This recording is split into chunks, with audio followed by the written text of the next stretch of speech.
Good morning students, welcome to the class. तो आज हम सेकंड चैप्टर पढ़ते हैं ईवीएस का। This is class third, okay, and the chapter's name is our sweet home. Okay, our sweet home. ठीक, तो इस वाले चैप्टर में हम क्या पढ़ेंगे, हमारे घर के बारे में पढ़ेंगे। बड़ा सिंपल सा और बड़ा मज़ेदार चैप्टर है, छोटा सा, अभी फटाफट ख़त्म कर देंगे। ठीक है, तो देखिए page number 9, the house in which we live with our family is called a home. अब आपको पता है हाउस और होम इन्होंने दो वर्ड यूज़ किए हैं। देखो, the house in which we live with our family is called home. अब हाउस और होम में क्या डिफरेंस है? जब आपको पता है हाउस बन गया, ठीक है, बहुत सुंदर सा हाउस बना लिया, उसमें पार्क भी, सॉरी, इसमें गार्डन भी है, उसमें बालकनी भी है, सुंदर सी बेडरूम, ड्राइंग रूम, सब कुछ है। लेकिन जब तक आप उसके अंदर रहोगे नहीं, जब तक आपके अच्छे फैमिली मेम्बर सब मिलके प्यार से रहेंगे नहीं, जब आपके जैसे छोटे छोटे बच्चे उसमें उधम नहीं करेंगे, तब तक वो होम नहीं कहलाएगा। ठीक है, हाउस मीन्स मकान और होम मीन्स घर। वैसे तो हाउस और होम दोनों ही घर को कह सकते हैं, लेकिन एक्चुअल में जब तक आप उसके अंदर रहोगे नहीं जाके, तब तक वो हाउस होम कैसे बनेगा?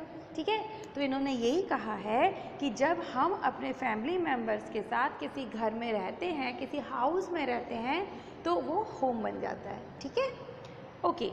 Living together teaches us to love our family members and care for them. अब एक साथ रहना क्यों ज़रूरी है? ऐसा होता है क्या कि पापा दूसरे घर में रह रहे हैं, मम्मी दूसरे घर में रह रही हैं, अपन दूसरे घर में रह रहे हैं? ऐसा तो नहीं होता, सब लोग एक साथ रहते हैं। तो ऐसा क्यों? क्योंकि जब हम साथ में रहते हैं तभी तो हम एक दूसरे की केयर कर पाते हैं और एक दूसरे से प्यार कर पाते हैं, है ना? तो अगर मान लो अब आप कहीं दूसरे शहर में चले जाओ और आपको कभी बुखार आ जाएगा, तो क्या आपकी मम्मा आपकी केयर कर पाएगी? नहीं कर पाएगी, है ना? तो इसीलिए तो इसमें यही कहा गया है कि living together teaches us to love our family and care for them. तो जब हम साथ रहते हैं तो हमें अपने फैमिली मेम्बर से बहुत बहुत बहुत ढेर सारा प्यार हो जाता है और हम एक दूसरे की केयर भी करना सीख जाते हैं। अब आप बोलोगे कि मैम मेरे वाला भैया तो बहुत मारता है, बहुत झगड़ा करता है। आपको पता है जो बच्चे, जो भाई बहन आपस में झगड़ा करते हैं वो प्यार भी तो करते हैं। आपस में झगड़ा करते हैं तो क्या हुआ, है ना? तो it also teaches us to share work and things with them. अब एक और इम्पॉर्टेंट चीज़, जब आप साथ में होते हो तो आपको चीज़ों को शेयर करना पड़ता है। आपके टॉय शेयर करने पड़ते हैं, आपकी चॉकलेट शेयर करनी पड़ती है ना? तब तो गुस्सा आता है, ऐसा लगता है कि क्या है, मैं अकेला बढ़िया खा लेता तो अच्छा रहता, लेकिन शेयर तो करना पड़ेगा। लेकिन एक और भी तो सोचो, आपका काम भी तो शेयर हो जाता है। अब सारा काम अगर आप मान लो आपको करना पड़े, अगर मम्मा नहीं होती तो और पापा नहीं होते, है ना, वो दूसरे घर में रह रहे होते, तो पैसे भी कमाने हैं, खाना भी बनाना है, कपड़े भी धोने हैं, बर्तन भी धोने, स्कूल के लिए रेडी भी होना है और अपना ख्याल भी रखना है, होमवर्क भी खुद ही करना है, तो क्या कर सकते थे? नहीं कर सकते थे। इसीलिए तो सबके काम अलग अलग हो गए। पापा ऑफिस जाते हैं, मम्मा घर में काम करके सबका ख्याल रखती हैं, आप पढ़ाई करते हो, है ना? तो इसीलिए जब हम किसी फैमिली में एक साथ रहते हैं तो हमने 3 चीज़ सीखी, नहीं 4 चीज़ सीखी। पहला, एक दूसरे से प्यार करना, दूसरा एक दूसरे की केयर करना, तीसरा अपनी ड्यूटीज़ को, मतलब अपने वर्क को शेयर करना, और चौथा अपनी चीज़ों को शेयर करना। ठीक है, बोलो मैडम वर्क तो ठीक है लेकिन चीज़ों को शेयर करने में बहुत गुस्सा आता है, स्पेशली जब ड्रेसेस शेयर करनी पड़ती हैं या तो फिर चॉकलेट पिज़्ज़ा शेयर करना पड़ता है ना? पर कुछ नहीं कर सकते, शेयर तो करना पड़ेगा। चलो अब हम देखेंगे कि इनसाइड अ होम। इनसाइड मतलब अंदर, अ मीन्स एक और होम मीन्स घर। एक घर के अंदर होता क्या क्या है? तो एक घर के अंदर क्या क्या होता है? एक घर के अंदर बेडरूम होता है, सब बच्चों को पता होगा ये बात, है ना? टॉयलेट होता है, छी छी छी। ड्राइंग रूम होता है जिसमें हम गेस्ट को बिठाते हैं। डाइनिंग रूम होता है, हम खाना खाते हैं। स्टोर रूम होता है जिसमें घर के फालतू सामान को पटक देते हैं। किचन सबको मालूम है, स्टडी रूम सबको पता है, और बाथरूम भी सबको पता है। इतनी ढेर सारी चीज़ें होती हैं। इसके अलावा भी कुछ हो सकता है, जैसे कि बालकनी होती है जिसमें आप छोटा सा अपना गार्डन बना सकते हो। जिनके घर में बहुत बड़े बड़े गार्डन्स हैं वो तो बढ़िया, लेकिन हम क्या करते हैं, जो हमारा फर्स्ट फ्लोर सेकंड फ्लोर होता है उस पर जो बालकनी होती है उसमें भी तो छोटे छोटे गमले लगाते हैं ना, तो वो क्योंकि बड़ा अच्छा, और गमले लगाने से या फ्लावर या प्लांट्स लगाने से 2 फ़ायदे होते हैं। पहली बात तो हम फ्रेश फील करते हैं, है ना? अगर हमारे घर में बहुत सुंदर सुंदर फ्लावर्स खिले होंगे, है ना, तो फ्रेश फ्रेश एयर आएगी, उनके पास जाके आपको फ्रेश फील होगा। और दूसरी इम्पॉर्टेंट बात ये कि ये जो प्लांट्स होते हैं वो हमारे घर की एयर को क्लीन करते हैं, जिसके कारण वायरस बैक्टीरिया हमारे घर में कम आ पाते हैं, उनके आने के चांसेस कम हो जाते हैं। ठीक है, तो इसीलिए दो चीज़ों के कारण ज़रूरी है सब बच्चे अपने घर में। देखो अभी तो आप छुट्टियों पे हो वैसे भी, है ना, तो मम्मी से बोलो या पापा से बोलो जिनके घरों में गार्डन है वो देखो कि उसमें कैसे पौधे लगाए जाते हैं। आपके घर में दादाजी दादी जी जो भी गार्डन में काम करते हैं उनके साथ जाओ। ठीक है, लेकिन ध्यान रखना जब भी गार्डन में जाओ और उसके बाद आओ, वहाँ पे मिट्टी होगी, पानी होगा, तो उसमें छोटे छोटे जर्म्स भी होते हैं। तो जब गार्डन में काम कर लो, पानी वानी डाल दो, पेड़ को उगाना सीखो कि पेड़ को कैसे उगाया जाता है, आपको मज़ा आएगा, है ना। उसके बाद जब आओ घर में तो साबुन से हाथ धो के, सैनिटाइज़र ज़रूरी नहीं कि हर बार सैनिटाइज़र यूज़ करें, साबुन इज़ बेटर, तो साबुन यूज़ कर सकते हो। ठीक है, तो जैसे ही गार्डन में आप जाओगे या फिर आप गमले लेकर आओ घर में, उसमें सुंदर सुंदर फूल लगाओ। फिर एक और बात का ध्यान रखना पड़ता है कि सारे फूलों को या सारे प्लांट्स को धूप में नहीं रखा जाता। कुछ प्लांट्स को धूप चाहिए, कुछ प्लांट्स को छाया चाहिए, कुछ प्लांट्स को 50-50। जैसे आपने खिड़की के पास रख दिया तो सुबह थोड़ी धूप आ गई, क्योंकि बहुत तेज़ धूप है ना, तो प्लांट तो बेचारा जल के मर जाएगा, है ना। हम जा सकते हैं बाहर नहीं ना, तो इसीलिए हर प्लांट को ऐसे धूप में नहीं छोड़ा जाता है। ठीक है, क्योंकि प्लांट भी छोटे होते हैं। अब बोलोगे मैडम बाजार में भी तो लगे रहते हैं, यहाँ पे इतने सारे तो ट्रीज़ लगे हैं। भाई हर ट्री अलग अलग होता है ना, अपन इंसान भी तो सब लोग अलग अलग होते हैं, इसी तरीके से ट्रीज़ और प्लांट्स भी सब अलग अलग होते हैं। तो ये आप अपनी मम्मा को, पापा को, दादाजी को, किसी को भी जो भी घर में बड़े हैं उनसे पूछ सकते हो कि मम्मा इसको मैं धूप में रखूं कि खिड़की के पास रखूं, बालकनी में रखूं, कमरे के अंदर रखूं। क्योंकि इंडोर प्लांट्स अलग होते हैं और आउटडोर प्लांट्स अलग होते हैं। इंडोर प्लांट्स मतलब जैसे इंडोर गेम्स और आउटडोर गेम्स, पता है ना। इंडोर गेम जो घर में बैठ के खेले जाते हैं, जैसे कि कैरम, लूडो और स्नेक्स एंड लैडर्स वगैरह, है ना, बिजनेस खेलते हैं। इसी तरीके से आउटडोर गेम जो क्रिकेट, फुटबॉल, वॉलीबॉल, ये सब बाहर खेलते हैं।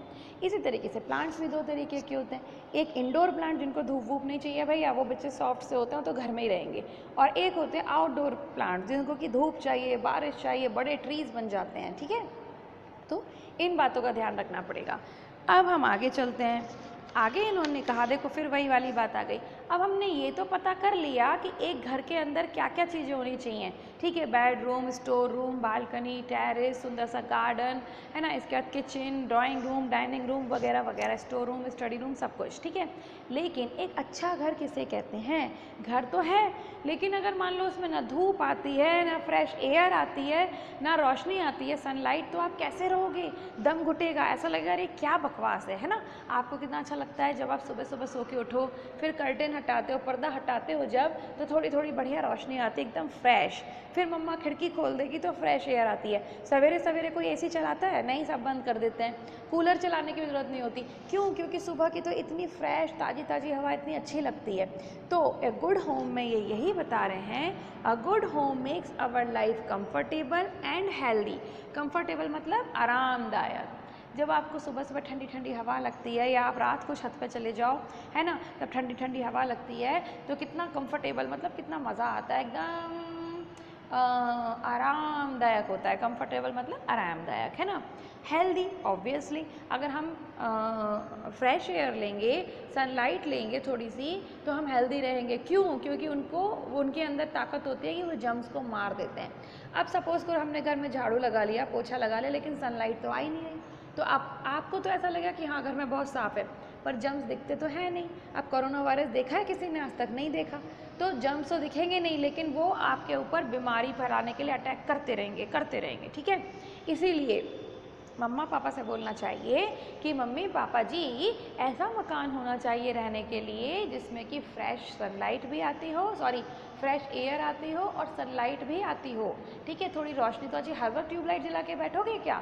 कितना बकवास लगता है, आलस आता है, नींद आती है और बॉडी में बीमारियां होने लग जाती हैं। ठीक है, और आपकी आंखों के लिए तो बाहर की रोशनी भी ज़रूरी है, फ्रेश एयर भी ज़रूरी है। तो इसीलिए आपको ये दो चीज़ें, देखो यही लिखा है बुक के अंदर, अ good home should be properly ventilated. Ventilated का मीनिंग होता है जिसमें अच्छी हवा आती हो। ठीक है, और it should have Windows and doors for proper ventilation, उसमें डोर्स और विंडोज़ प्रॉपर होने चाहिए ताकि वेंटिलेशन हो। वेंटिलेशन मतलब हवादार होना, वेंटिलेशन का मतलब जिसमें अच्छे से हवा क्रॉस होती हो, है ना, उसको कहते हैं। फिर a good home should allow sunlight and fresh air to come in. अब ये बोल रहे हैं कि एक अच्छे घर के अंदर सनलाइट और एयर दोनों ही अच्छे से आती हैं। It is important to let sunlight and fresh air in as they kill germs in our home. अब ये क्यों ज़रूरी है? क्योंकि सनलाइट और फ्रेश एयर हमारे घर में जर्म्स जो होते हैं उनको किल कर देते हैं, मार डालते हैं, ठीक है। फिर थर्ड पॉइंट ये बता रहे हैं the windows and the doors should have proper wire netting to keep away flies and mosquitoes. तो ये कह रहे हैं कि देखो अपने घर में आपने देखा होगा ना, जाली के दरवाजे लगाए जाते हैं, खिड़कियों में भी जालियाँ लगाई जाती है। क्यों? क्योंकि मच्छर और मक्खी, आप जरा बाहर ही रहिए, क्योंकि मच्छर और मक्खी बहुत गंदे होते हैं, वो दुनिया भर की बीमारी फैलाते हैं। डेंगू फीवर, मलेरिया, चिकनगुनिया और ना जाने कौन कौन सी बीमारियां फैलाते हैं डेंगू, ये मच्छर तो, है ना। इसी तरीके से मक्खियाँ भी कॉलरा, टाइफाइड। अब मक्खियों को देखा है, अब आपको बताऊँ, कभी मक्खी उड़ते उड़ते गई किसी की पॉटी पे बैठ गई, अब वो मक्खी उड़ते उड़ते आके आपके अगर खाने पे बैठ जाए तो खा सकते हैं वो खाना, लेकिन हमें तो पता नहीं है मक्खी मैडम कहाँ से आई हैं, ठीक है, और ये भी नहीं पता कि उनके मुंह में किसी की पॉटी भी लगी हुई है, ठीक है। और मक्खियों को तो हमेशा गंदा ही पसंद होता है, कहीं डस्टबिन में चली जाके बैठ जाएंगी, कहीं पॉटी में बैठ जाएंगी, कहीं गंदा पानी पड़ा होगा वहाँ बैठ जाएंगे, फिर बोल के हमारे घर के अंदर जब अगर खाने पे बैठेंगी तो हमारा खाना तो ख़राब हो गया, लेकिन हमें तो दिखता नहीं, हमने अगर खा लिया तब तो बीमार ही होना है ना। इसलिए हमारे को हमारे घर में वायर नेटिंग्स लगा के रखनी पड़ती हैं, जैसे कि जाली के दरवाजे और जाली की खिड़कियां सब बच्चों ने देखी होंगी, है ना। तो उससे दो फायदे रहते हैं, फ्रेश एयर और सनलाइट भी आती रहती है, और अब जर्म्स को क्रिएट करने वाले, जर्म्स को बनाने वाले मॉस्किटो और फ्लाइज भी दूर रहते हैं, क्योंकि आप हर वक्त तो दरवाज़ा बंद करके नहीं रह सकते, इसीलिए ज़रूरी होता है। क्योंकि अगर आपने मान लो वायर नेटिंग नहीं लगवाई, अगर आपने जाली के दरवाजे और जाली की खिड़की नहीं लगवाई, तो अगर आप खिड़की खोलोगे तो सारे मक्खी और मच्छर अंदर, ठीक है। और अगर आप दरवाज़ा खिड़की बंद रखोगे तो no ventilation, no air, no fresh air, no sunlight, तब भी जर्म्स बन जाएंगे, उनको मारेगा कौन। इसीलिए जाली के दरवाजे, जाली की खिड़की ज़रूरी है। और एक और लास्ट इम्पॉर्टेंट पॉइंट होता है, वो होता है अ good home should have a proper drainage system. Drainage system का मतलब क्या होता है? ड्रेनेज में जितनी भी नालियाँ होती हैं, बाथरूम की नाली, टॉयलेट की नाली, और इसके अलावा हमारे किचन की नालियाँ, ठीक है, जहाँ भी हम पानी डोलते हैं, जहाँ पर भी हम पानी यूज़ करने के बाद फेंकते हैं, किचन में बर्तन धुलते हैं तो सिंक में पानी जाता है, टॉयलेट में जाता है पानी, वॉशरूम में भी जब नहाते हैं, ब्रश करते हैं तो भी सिंक में पानी जाता है। तो इन सब का जो पाइप होता है उसको हम ड्रेनेज सिस्टम कहते हैं। और ये ड्रेनेज सिस्टम, पहली बात, एकदम सही होना चाहिए, ये नहीं कि लीक कर रहा है। आपको लगेगा एक एक बूंद ही तो टपक रही है, लेकिन उस बूंद के अंदर करोड़ों जर्म्स होंगे, और वो करोड़ों जर्म्स जब आपके ऊपर अटैक करेंगे तो आप बीमार हो सकते हो, है ना। इसीलिए नो लीकेज। दूसरी बात, कई लोगों के घरों में होता है, झाड़ू पोछा लगाया, पानी सड़क पे फेंक दिया।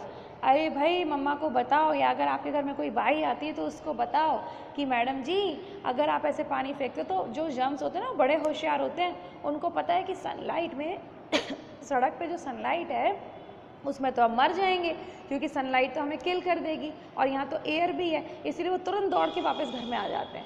अब हमको तो लगा कि भाई अभी अभी पोछा लगा के घर साफ़ किया है, ठेंगा, कोई साफ वाफ नहीं है, बस वो दिख रहा है, क्योंकि जर्म्स तो दिखाई देंगे नहीं और वो छुप जाते हैं। उसके बाद आप सोचते हो हमारे घर में तो इतनी सफाई रहती, फिर हम बीमार कैसे हो गए? ऐसे बीमार हो गए क्योंकि जर्म्स तो बाहर गए थे, वापस आ गए थे। इसीलिए कोई भी बाहर सड़क पे पानी फेंकना अच्छी बात नहीं है, हमेशा नाली के अंदर पानी फेंको, ताकि वो नाली में से होते हुए ड्रेनेज सिस्टम को फॉलो करता हुआ बाहर दूर चला जाए। आ गई बात समझ में?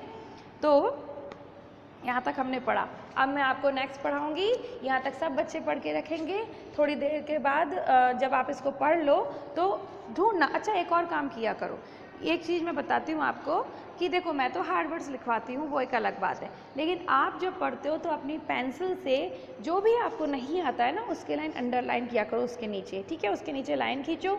और नहीं आता है तो या तो घर में किसी से पूछ लो, अगर फिर भी कुछ प्रॉब्लम होती है तो आप डिक्शनरी या नेट पे देख लो, ठीक है, तभी आपको चैप्टर ठीक से समझ में आएगा। This is the right way to study. Okay, तो अपना सब बच्चे ख्याल रखेंगे, हम कल मिलेंगे, ठीक है। कल मैं इसको आपको और आगे पढ़ा दूँगी और ये चैप्टर हम फिनिश कर लेंगे, ठीक है। Bye bye.